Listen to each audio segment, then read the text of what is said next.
ம்ஹ்ம். உங்களுக்கு ஸ்க்ரீன் வந்திக்குதா? ஓ! சார். நல்லா. கடைசி கிளாஸ்ல நாங்க சில விஷயங்களை உங்களுக்கு சொல்லியிருந்து நீங்க போய் ப்ராக்டிஸ் பண்ணி பாத்தீங்களா? வேற ஏதாச்சும் டவுட் வந்துக்கு அதுல?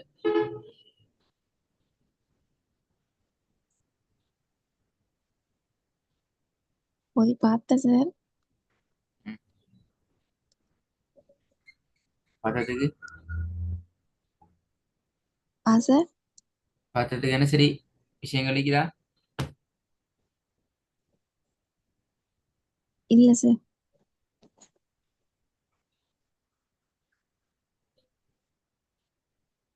ஹாய்.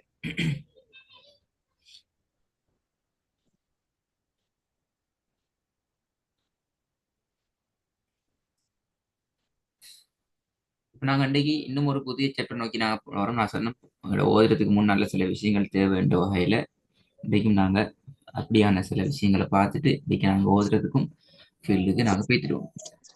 இப்ப எங்களுக்கு வந்து சொற்கள் சொற்களாக தெரியும், எழுத்துக்களாகவும் தெரியும் ஓதுறதுக்கு. ஆனா வசனமாக ஓத போற நேரத்துல எங்களுக்கு வர ஒரு பெரிய பிரச்சனை, ஒரு புதிய ஒரு வசனத்தை எடுத்தால் இடையில பேத்திட்டு ஸ்ட்ரக் ஆகாம, திக்காம, குழம்பாம, சரளமாக ஃப்ளோ ட்ரெக்ல எங்களால ஓதுறதுல ஒரு கஷ்டம் உண்டு இது.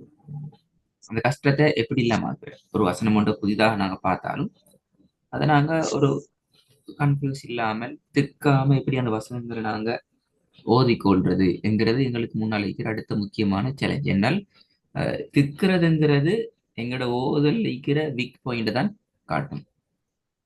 வசனத்தில் இடையில போய் டிஸ்ட்ரக்ட் ஆகுறங்கிறது எங்களுக்கு ஓத தெரியாது. சரியா? நன்மை விஷயங்கள் வேற. நன்மைகள் விஷயத்துல வந்து திக்கி திக்கி ஓதுறாக்களுக்கு ரெண்டு வகை நன்மைக்கு ரெண்டு சரிசில இதுனா. ஆனா திக்காம ஓதுறாக்களுக்கு ம். நன்மை எப்படிங்கிறதையும் நாங்க பார்த்துக்கணும் எப்படின்னு சொல்லி.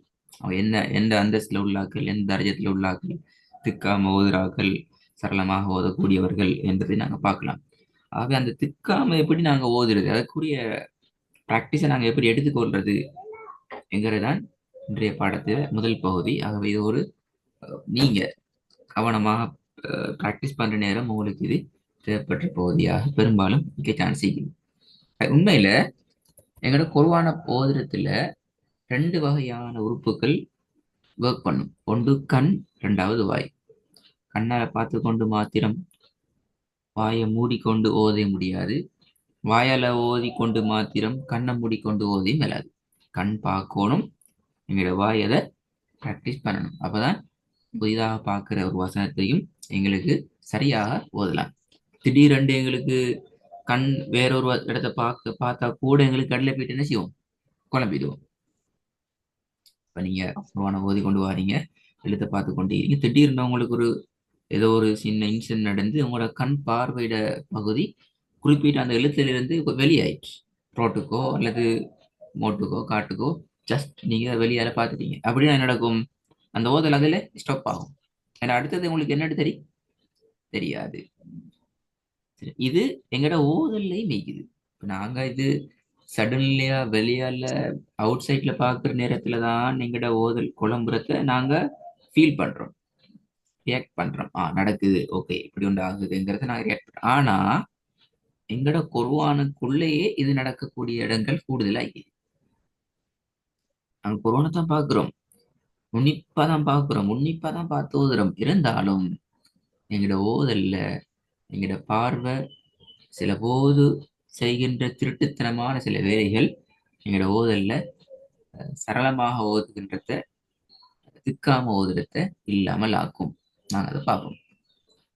இந்த கண்ணும் இந்த வாயும் எப்படி ஃபங்க்ஷன் ஆகணும் என்றால் மில்லி செகண்ட் ஸ்பீட்ல ஃபங்க்ஷன் ஆகும்.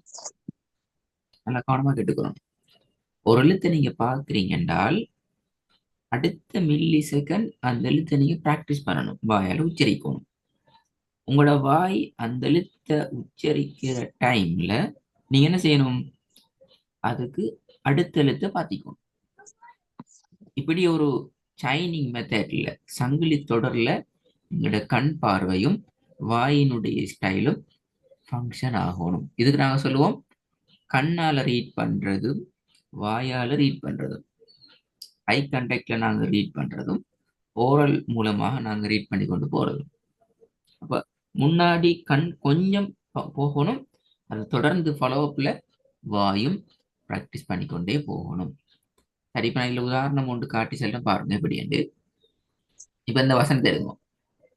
இந்த வசனத்துல ஈயாக்க என்று பாக்குறீங்க கண்ணால. கண் பார்க்க வாய் என்ன செய்யணும் பின்னுக்கால அதை ப்ராக்டிஸ் பண்ணிக்கொண்டே வரணும். க அண்டு ஓதுற நேரம் கண்ணங்க போய்க்கணும், நாகு போய்த்திரணும். நாண்டு ஓதுற நேரம் கண் என்ன செய்யணும், புதுக்கு வந்துடணும். புது அண்டு ஓதுற நேரம் கண் என்ன செய்யணும், ஒர்க்கு போகணும். இந்த ஃபாலோஅப்ல இப்படி போகணும். இப்படி போகலண்டா கட்டாயம் கண்டிப்பாக எங்கட ஓதல்ல கோளாறு வரும், பிரச்சனை வரும். இடையில போயிட்டு ஸ்ட்ரக் ஆகுவோம். ஒரு டைம்ல ஓதலே வரமாட்டேங்குது சண்டையும் பிடிப்போம். சரி, இப்ப நாங்க பார்ப்போம் எங்களோட ஓதல் அந்த மாதிரி வரலன்னு சொன்னா என்ன நடக்குதுன்னு. சரி, முதலாவது நாங்க விளங்கிக் கொள்ளணும், எங்கள்கிட்ட இருக்கிற ஒரு இயல்பான ஒரு பண்பு என்னென்றால், நாங்க எல்லாரும் கண்ணால வாசிக்கிறது சரி ஃபாஸ்ட். சரியா? இப்போ உங்களோட கையில குர்ஆனை தந்து ஒரு பக்கத்தை திறந்து இந்த பக்கத்தை கண்ணால மட்டும் நீங்க ஓதுங்கண்டா ஜஸ்ட் நீங்க ஒரு 1 மினிட்ல அந்த பேஜ் ஓதலாம். உங்களுக்கு 1 மினிட்டும் சில பேருக்கு கூடுதலாக தான் செய்யும் கண்ணால் மாத்திரம் ஓதுகின்ற ஓதலுக்கு. ஆனா வாயால உச்சரிக்கங்கிறது அப்படி வர இயலாது. ஏன்? வாய்ங்கிறது ஒரு லிமிட்டுக்கு அங்கால ஒர்க் பண்ணாது. நீங்க அது அரபிக்ல அல்ல, எந்த லாங்குவேஜ்லயும் குறிப்பிட்ட ஸ்பீட்டுக்கு அங்கால எங்கட வாய் ஒர்க் பண்ணிச்சுன்னு சொன்னா நாங்க அந்த லாங்குவேஜ வெளியால யூஸ் பண்றதுல அர்த்தம் இல்லாம போய்த்திரும். பேசுறது விளங்காம போய்த்திரும். சார். என்னத்த பேசுறேன்னு யாருக்கும் தெரியாது, பல பல பலன்னு போகும், ஆனா ஒன்றும் தெரியாது. அப்ப இதுல ஒரு என்ன சொல்ற ஒரு சயின்டிபிக்கல் உண்மை உண்டு. என்னன்னு சொன்னா வாய் குறிப்பிட்ட ஸ்பீடுக்கு அங்கால ஒர்க் பண்ண இயலாது, கண் ஹை ஸ்பீட்ல ஒர்க் பண்ணலாம். ரெண்டும் ரெண்டு கொண்டா இல்லனா ரெண்டுமே இல்ல. ரெண்டு உலகம். அப்ப இந்த இடத்துல என்ன நடக்கணும் என்றால், உண்மையில வாயினுடைய ஸ்பீடை நாங்க மேனேஜ் பண்ணணும், எங்களுக்கு மெஷர் பண்ணணும், அளந்து வரணும். என்ற வாயால இந்த ஸ்பீடுக்கு மேல போனா என்ற ஓதல் விளங்காது. உங்களுக்கு நாங்க லாங்குவேஜ் ஏனைய லாங்குவேஜ்கள் பேசுற எங்களுக்கு தெரியும் என்ற வாய் இவ்வளவுதான் ஸ்பீட் ஆகும் என்று. ஒரு நிமிஷத்துல இத்தனை சொல்லலாம் என்ற வாயால உச்சரிக்கலாம் என்கிறது எங்களுக்கு தெரியும். ஆகவே அந்த மெஷர்மெண்ட், அந்த அளவு திட்டத்துக்கு உள்ளால எங்களோட கண்ணை நாங்க கண்ட்ரோல் பண்ணணும். அதான் ரெண்டாவது சொல்லி பாருங்க, எங்களோட வாயால நாங்க உச்சரிக்கிற ஸ்பீடுக்கு ஏற்ற வகையில கண்ணினுடைய ஸ்பீடை நாங்க பேலன்ஸ் பண்ணணும், சமப்படுத்தணும். மாறிச்சல் இல்ல, மாறிச்சல்னா விஷயம் பெரிய பிரச்சனை போயிடும். இது ரெண்டு நடக்கல் என்றால், இந்த ரெண்டு மேல சொன்ன இந்த ஃபங்க்ஷன் சரியா நடக்கல் என்றால் பின்வருகின்ற காரணங்களுக்கு ஊடாக எங்கட சரளமாக ஓதுற கான்செப்ட் டோட்டலாக டேமேஜ் ஆகும். இது பின்னால் நீங்க போயிட்டு உபயோகம் பண்ணி பார்க்கணும். டைம் ரிசர்ச் பண்ணியே பாருங்க, சர்ச் பண்ணியே பாருங்க, ரிசர்ச் பண்ணி பாருங்க. ஓதுற புதிய பக்கம் எடுங்கோ, புதிய வசனம் ஒன்று ஓதுங்கோ, ஓதி கொண்டு போங்கோ. ஏன் திக்குது, இந்த காரணங்கள் ஏதாவது ஒன்று முட்டுதா மோதுதாங்கிறத ப்ராக்டிக்கலியா நீங்க பார்க்கணும். சரியா? சார். இப்படித்தான். இப்போது நீங்க எழுத்து உச்சரிவை பார்க்க வேண்டிய அவசியம் இல்லை, சட்டங்களை பார்க்க வேண்டிய அவசியம் இல்லை. உங்களுக்கு எது தெரியும்? நீட்டுதல் என்ற கான்செப்ட் தெரியும்.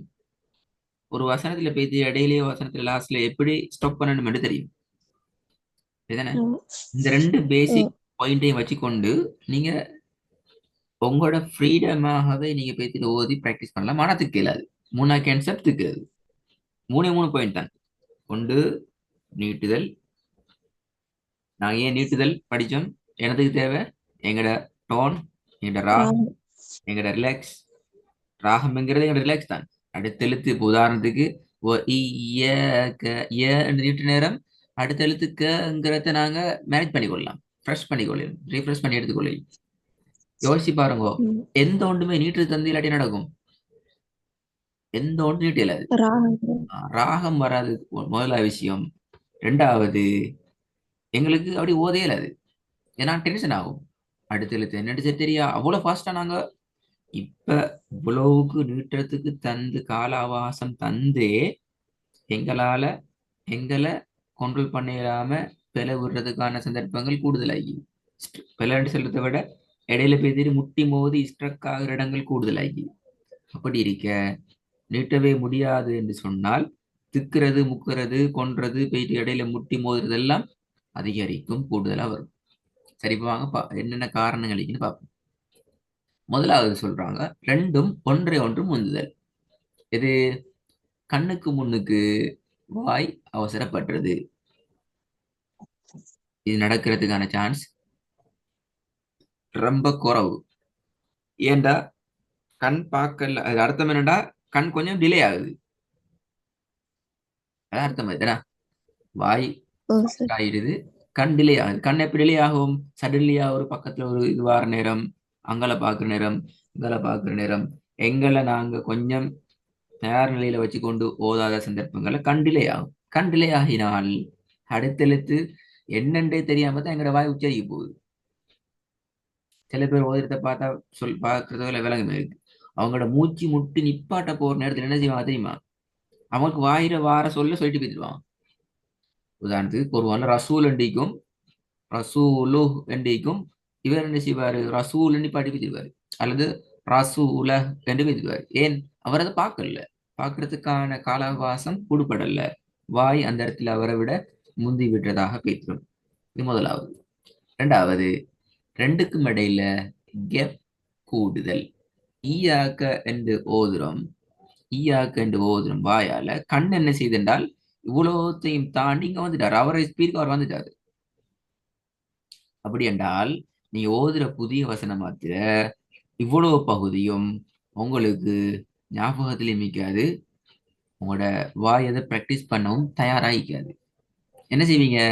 உங்களோட வாய் என்ன ஸ்டைல போகுது அந்த ஸ்டைல இதை நீங்க ப்ராக்டிஸ் பண்ணிட்டு போயிருந்தீங்க, சரிப்பள்ளையெல்லாம் போறோம். எனவே எந்த இடத்துலையும் ஆட்டோமேட்டிக்கலாக எங்கட ஸ்ட்ரக் ஆகுற அல்லது பிழை ஆகுற, சரளமாக ஓதுறதுல முட்டி மோதுற இடத்துக்கு நாங்க உட்பட்டு விடுவோம். இது இரண்டாவது காரணம். மூணாவது, கண் வாசிப்பினுடைய வேகத்துக்கு வாயினுடைய வாசிப்பு மாறுதல். நான் சொன்னேனே, ஐ கண்டக்ட் ரீடிங் சரி ஃபாஸ்ட். அந்த ஸ்பீடுக்கு நாங்க வாயை கொண்டு போனோம் என்றால் பலன்னு போவோம். எங்க ஒரு இடத்துல சட்டாருன்னு சொல்லி எக்ஸிடென்ட் பட்டு கீழே பொழுது நிற்போம். அது போல விலங்கும் அடையப்பா நான் போகப்படாது, போனதுக்கு ரோட் பிள்ளைன்னு சொல்லி நாங்க விலையும் கொள்வோம். லாஸ்ட் ஒன், ரெண்டும் ஒரே இடத்துல சந்திக்கிற. இப்ப ஈயாக்க நஅ்புது என்று ஓதுறீங்க, இந்த தாளத்தான் நீங்க வாயாலையும் உச்சரிக்கிறீங்க, உங்களோட கண்ணாலையும் அந்த தாளை மட்டும்தான் உத்து பார்த்து கொண்டிருக்கிறீங்க என்றால் அடுத்தது என்னங்கிறது உங்களோட மைண்ட்ல ரீட் பண்ணையும் இல்லை, உங்களோட கண் பார்க்கையும் இல்லை. தூ தூ சில பேரை நீங்க பார்த்தா விளங்குவாங்க, அவங்க எப்படி ஓதுவாங்க தெரியுமா? ஈய ஈய ஈயாக்க ஈயாக்க ந ஈயாக்க ந நஅு நஅு ஈயாக்க நஅ்பு நஅ்புது புதுவ என்று தான் போவாங்க. அந்த ஓதலுக்கான மெயின் ரீசன் என்னன்னு சொன்னா இந்த நாலாவது ரீசன். ரெண்டும் ஒரே இடத்துல நிக்குது, அதுக்கு அங்கால போறல. அவர் அவர் அப்படிதான் பழகிறார். அந்த ட்ரெயின் ஆகி அதுக்கு ட்ரெயின் ஆகி அடுத்த எழுத்தை பார்க்கறது பயம். ஏன் பயம்? இப்ப நான் ஓதுற எழுத்து தொலைச்சிடும், அடுத்த எழுத்தை பார்க்கறதால தான் இப்போ ஓதுற எழுத்து பழச்சிடும் என்ற பயம். ஒரு எழுத்தை தான் நாங்க மூவ் பண்ண சொல்றோம். என்ன சொல்றது? இந்த 4 ரீசனும் ஓ சார். எங்களோட ஓதல் பிழையாக பார்க்கப்படுறதுக்கு பிரதானமான காரணங்களாக இருக்கும். ஹைரன், இது வரைக்கும் நீங்க படிச்சுக்கிற முக்கியமான 3 விஷயம். வசனத்துல லாஸ்ட்ல என்னென்ன ப்ராப்ளம் வருது, அதை எப்படி நாங்க ஹேண்டில் பண்றது, ஏன் நியூட்டனும் நீட்டுறதுக்கான ரீசன் என்ன, நீட்டுறதுக்கு கூட எங்களோட ஓதலை நாங்க எப்படி டெவலப் பண்ணி கொள்ளலும். மூணாவது, எப்படி நாங்க ஃப்ளோ ட்ரெக்ல ப்ராக்டிஸ் பண்றது, திக்காம முக்காம பிரச்சனைப்படாம எப்படி எங்களோட ஓதல் நாங்க ப்ராக்டிஸ் பண்றது. இது மூணையும் வச்சு இன்றைக்கு படிச்ச சப்ஜெக்டை நீங்க பேசிட்டு ப்ராக்டிக்கலாக குறைஞ்சது 5-6 இடங்கள்ல உங்களுக்கு நீங்க தேடுற வசனம் எப்படி இருக்கணும் என்றால் உங்களுக்கு அறிமுகம் இல்லாத வசனங்களை தணிக்கும். ஓ சார். இன்றைய ஒர்க்கை, இந்த படிச்ச விஷயத்தை நீங்க போயிட்டு அப்ளை பண்ணி பார்க்குற இடங்கள் எப்படி இருக்கணும் என்றால் உங்களுக்கு பரிச்சயம் இல்லாத, அறிமுகம் இல்லாத, விளங்குதா, அன்னவுனபிள் புதிய ஓ சார். வசனங்களாகத்தான் அந்த வசனங்கள் இருக்கணும். அப்பதான் அந்த ப்ராக்டிக்கல் உங்களுக்கு ஒர்த்தாக பிரயோசனமாக இருக்கும். இதுக்கு பின்னால் நாங்கள் இன்ஷா அல்லாஹ் என்ன செய்வோம் என்றால் எங்களோட சாப்டருக்குள்ள நாங்கள் வருவோம். என்னோட சாப்டரை பொறுத்த வரைக்கும் இப்ப நீங்க ஈக்கிற லெவல்ல மொத்தம் 13 சாப்டர். 13 சாப்டர் ம். என்ன விஷயம் என்றால் ஒவ்வொரு எழுத்துக்களையும் டார்கெட் பண்ணி நாங்க வசனங்களாக பிராக்டிஸ் பண்ணுவோம். சரி, பெரும்பாலும் இதுல வரக்கூடியது எல்லாம் உங்களுக்கு பரிச்சயமான வசனங்களா தான் பெரும்பாலும் இருக்கும்.